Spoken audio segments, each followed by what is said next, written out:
हम जिनकी इज्जत करते हैं वो हमें मजबूर समझते हैं, और हम जिनसे प्यार करते हैं वो हमें बेवकूफ समझते हैं।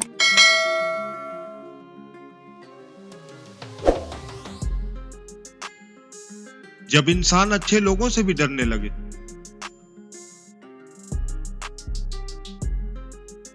तो समझ ले किसी ने इसका एतबार निहायती तरीके से तोड़ा है।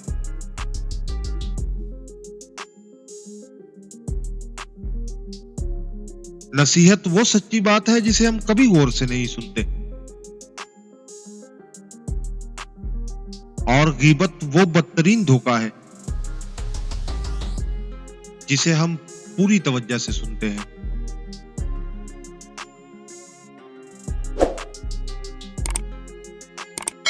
वो लोग आपके अपने होते हैं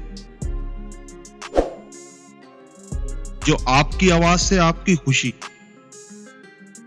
और दुख का अंदाजा लगा लेते हैं।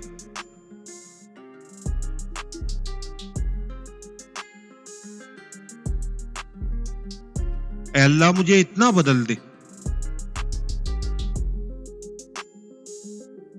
कोई कितनी भी तकलीफ दे, बस मैं तेरा शुक्र अदा करता रहूं।